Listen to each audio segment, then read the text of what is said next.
Why is entrepreneurship and running your own business so important? And I'm not talking about like running a fully operational, side hustle that becomes a full-time job career. I'm not necessarily talking to the people who are thinking about the next huge thing out there. But I am going to give advice to those of you who you are thinking about a side hustle, and more importantly, you're still working a 9-to-5 job for someone else. We're going to get into it today on the podcast. And hey, if you're a first-time listener to the show, welcome. Thanks for checking out the Good Advice Podcast. I'm the host of the show. My name's Blake Benz, and I appreciate you tuning into the podcast today. This is the place that we talk about all the things that are actionable and practical about entrepreneurship and running a business. And again, I thank you for checking out the show today. Hey, before we dive in, we got a company that has sponsored today's podcast episode. Check this out, and we'll be right back soon. Hey, have you been thinking about your health insurance plan for this next year? Maybe you just jumped into the world of entrepreneurship and you're thinking, geez, is it possible to have a good insurance plan if I'm no longer working for a business? Maybe you're even running a business and you're thinking about what does it look like to have an affordable group plan for your employees? Well, I want to tell you about Optimum Health Insurance.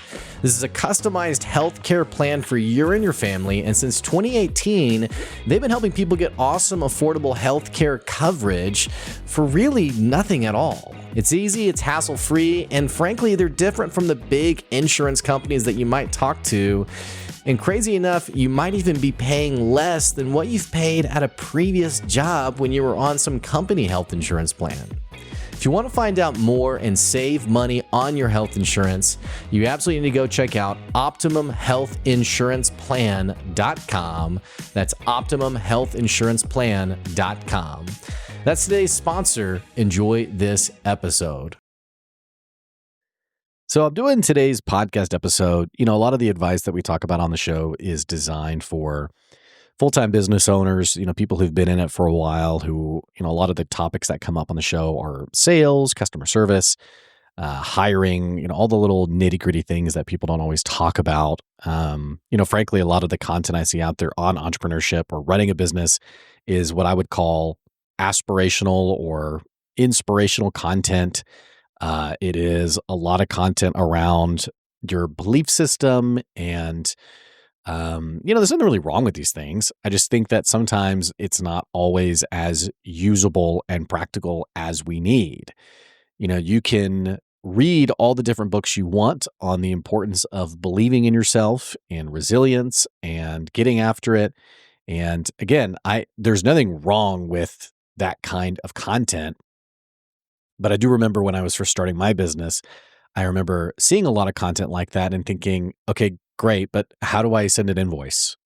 What needs to be in a contract? And especially even more fearfully thought early on was am I going to get sued? What do I need to do here? What exactly do I need to do here? And that's really the heart and soul of the podcast. Today is a little bit of a different kind of episode because we're not going to be talking about those kinds of nuts and bolts. But today's podcast episode is really for the person who is the listener of the show, who maybe you listen to the podcast because you think about entrepreneurship, or you think about your next gig that you want to get after, or maybe you're right about to start a side hustle. And I want to encourage you today. And I want to talk really about why it is so important to be in control of your financial future in your life. And I'm gonna lay out some things that I don't feel like any of this is political. I don't feel like any of this is biased in any way, other than just the bias that I'm bringing to the table of my own experience. But I want to point out that the average, I think it's actually the median income in the United States is about $60,000. And I don't know how someone survives on $60K. It's not a lot. It's not a lot of money. It's especially if you have a family, it's just not enough in today's economy. But I want to point out some statistics for you. The median, I need to stop saying average because average includes, the 1% wealthy that brings the number up. The median income is around $60,000. On top of that, when you work for a company, on average, you will get a salary increase year over year between 1% to 3%. And if the company is flourishing, if it's doing really well, that might be a little bit higher. You might get something between 3 and 5%. If the company's doing poorly, which I worked for a company that I was told I was going to get a 10% raise at the end of the year, and the company was not doing well. And I remember my CEO sent out an email to everybody and said, there's not going to be any raises. Nobody's getting any raises because it's just too challenging a time right now. So I certainly, when we look at the economy today with tariffs and inflation and a challenging job market, it's just all, I don't know if we've had really a great economy in a long time, or at least not. I feel like much of my professional career has been spent in a difficult economy rather than a flourishing one. I came out of college in 2010, right after the real estate bust, and that was a very difficult time. I started Good Advice, my company, 2 years before, actually about a year and a half before COVID. And everything since then has been, it has definitely not been an easy economy.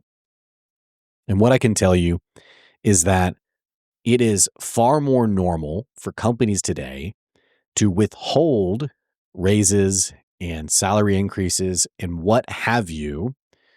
And the reason for that is understand that regardless of the morality of it, many businesses operate treating their personnel as a line item on their P&L.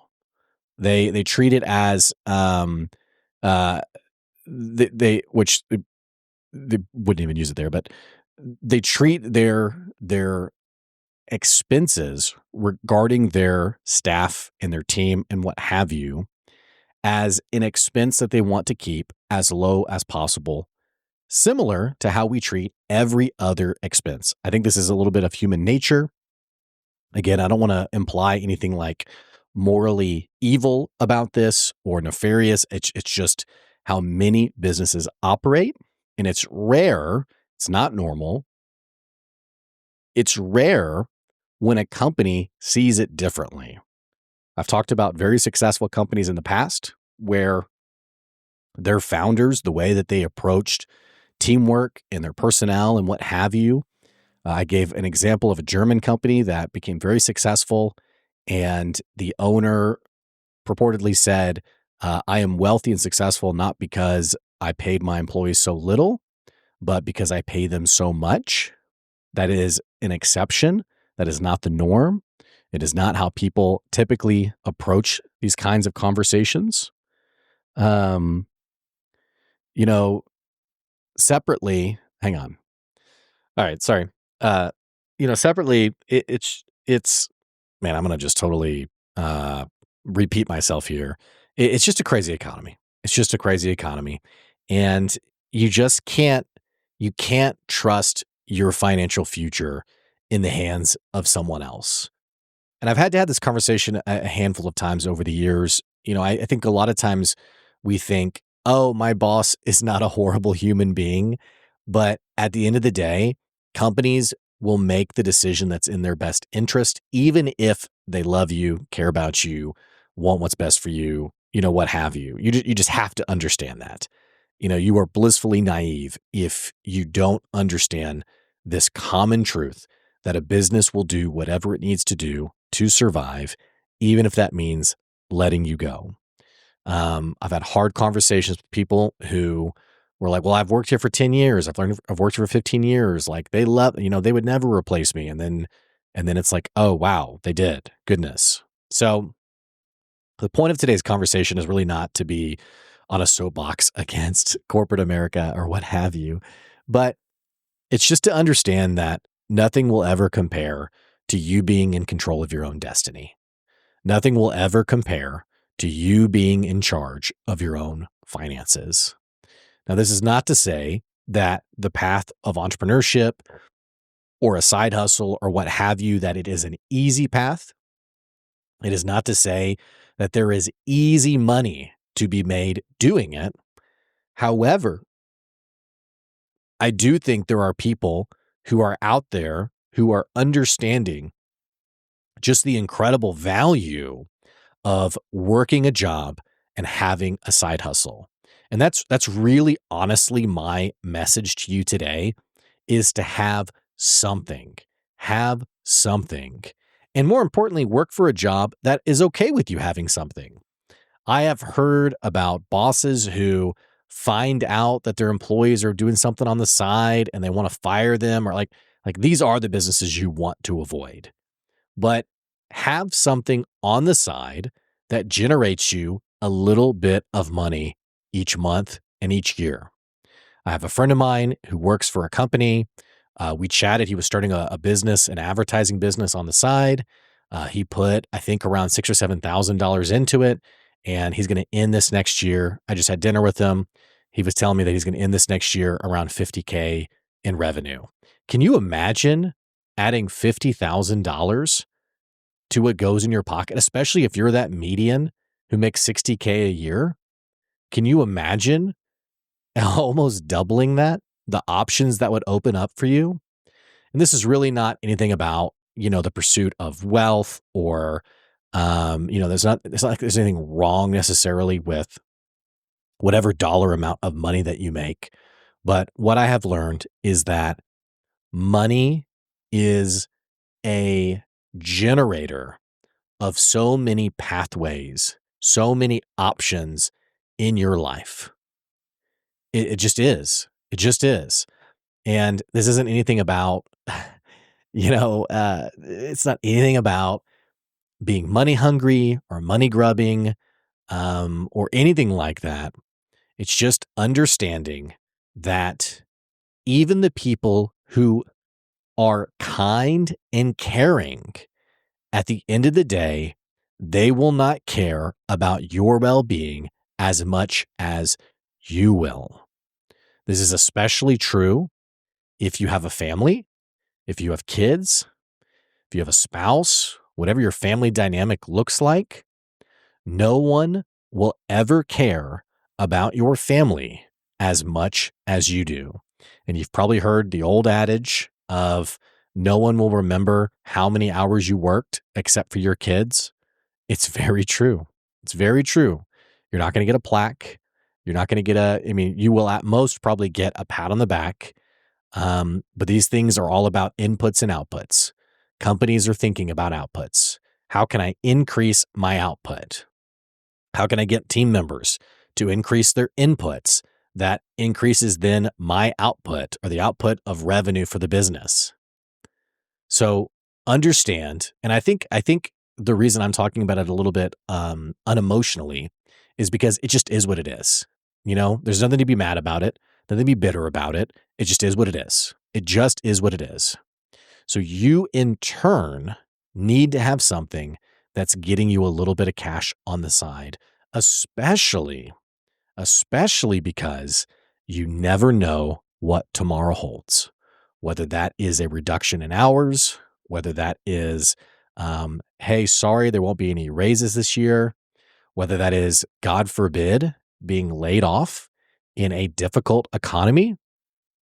I saw a guy who, this horrific video from some movie where this guy, I think he said he was like 60 years old and he was being let go, and the person letting him go was like, hey, just see this as the beginning of so many new opportunities for you. And he was like, I'm 60 years old. New opportunities is a young man's game. Like, for real, like, where do you see this going for me? And regardless of where you are, regardless of where you are in terms of your career path, what have you, always have a backup. Have a backup.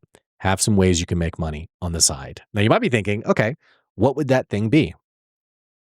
And I think there's some good advice here that a lot of people think it needs to be something new.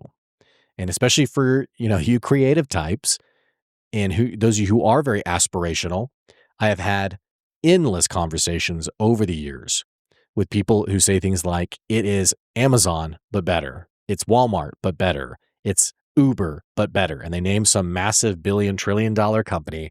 and they say, my idea is better. They're doing it. We're going to do it a better way. And it's like, you random Joe Schmo with $48 in your wallet, you are not going to do that, but better. Let's just be real. I'm just gonna cut to the chase and be honest with you. I had a student when I was a teacher in Houston. I had a student who was a senior in high school. He picked up basketball for the first time, and he liked it. And we were having a conversation. I said, "So what do you think you're going to do after your senior year?" And he said, "I'm going to go play in the NBA." Dead serious. And I said, "Buddy, that's not happening." And he laughed and was like, "You're my teacher. You're supposed to tell me I can do whatever I want. I can accomplish anything." And I was like, "You can, just not that." The people who are going to the NBA have spent their entire life working for that. They are child prodigies. They're insane. I mean, just they have such intelligence about the game because they've played it so much. You picked up a basketball for the first time 4 months ago, and I've seen you play. You're not any, I didn't say this, but it's like, you're not any good. It's not going to happen. Right. So I'm going to give it to you straight. A lot of the people who have ideas for a business on the side or a side hustle, 9 times out of 10, their idea is not good. It's not good. It's not competitive. It's overly inspirational. People are going to love this. People would be crazy not to. I've talked about this before, the book, The Mom Test, which is an incredible book that the whole premise of it is that you have people who will start terrible businesses because the only person that they asked, should I do this, was their mom. And their mom was like, yes, honey, you should do this. People would be crazy not to buy this from you. And it's a biased person. It's a biased source. So keeping that in mind, I'll give it to you straight. Again, 9 times out of 10, the idea is not good. It's not competitive. It solves a problem that no one has, or it solves a problem that isn't meaningful enough that people will actually pay a significant dollar amount, or at least there would be enough interest around. It's big in your world, but it's not big in everyone else's world. This is when we talk about a market fit. We talk about a product market fit. We talk about testing the market. Seeing, is there a market for it? All this language and like variation around this language, this is all around understanding, is there a sizable enough group of people out there who would pay for what it is you're selling? The people who would actually buy what you specifically would sell. So ignoring these, pipe dream ideas of, which, hey, if you're creative, if you're a tinkerer, you like to make things and play around with different things, I say all the power to you. Keep building, keep making, keep inventing, keep designing until you find something that people really do like and they're willing to pay you money for. And when you find that, don't just move on to the next thing because, you are spontaneous and you like new things, but instead stick to that and scale it, grow it, build it so that you can continue to generate revenue from it. But that's a small sliver of people. For most people, stick to the things that we already know people pay for. And personally, I'm extremely biased towards service-based businesses and cash flowing businesses. Roofers, plumbers, electricians, cleaning companies, trash companies. Like, it's very much, when I think of dirty jobs, what's that guy's name who did dirty jobs?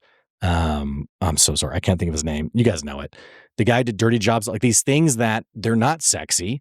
They're not this illustrious thing that, you're going to put in your LinkedIn bio, I guess, but they are things that have a history of people paying for. Organizing services, garage cleaning services. I knew a guy who ran a mobile oil replacement, oil change. I couldn't think of the right word. Mobile oil change business. Again, none of these things are very sexy. They're not gonna, if you go to a networking event and you say, I'm a plumber, you're not gonna suddenly have, oh my gosh, wait, we have one here, and like everyone gathers around, tell us your story. It's not gonna happen. But what will happen is you are engaging in something that people have a multi-year, multi-decade history of paying for. You get paid the day you do the job. You're generating cash immediately. And more importantly, it's recession proof. People will always need these things. Now, some of these things are certainly a little bit more lucrative than the others. Your average sale as a roofing company is going to be different than if you're a cleaning company. And on top of that, when the economy is tight, when spending is a bit stringent and people are a bit averse to spending their dollar, they may not pay for the organization services versus, the trash removal services. So you're going to have to think this through and process this a little bit.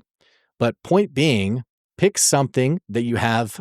I mean, if we're talking about side hustle, either you're doing it because you love it and you don't really care if it makes you any money, or you're doing it because you have some interest in it or some kind of proficiency in it, and you can make money doing it even if you don't love it. If your side hustle doesn't fit into one of those two buckets, there's probably no long-term history there for you. Talking about the person who loves doing it, your passion will drive you. Your passion will keep you going. And then for the person who's good at it, you may not actually like it that much, but you're good at it for you to not have to charge the cheapest possible dollar amount.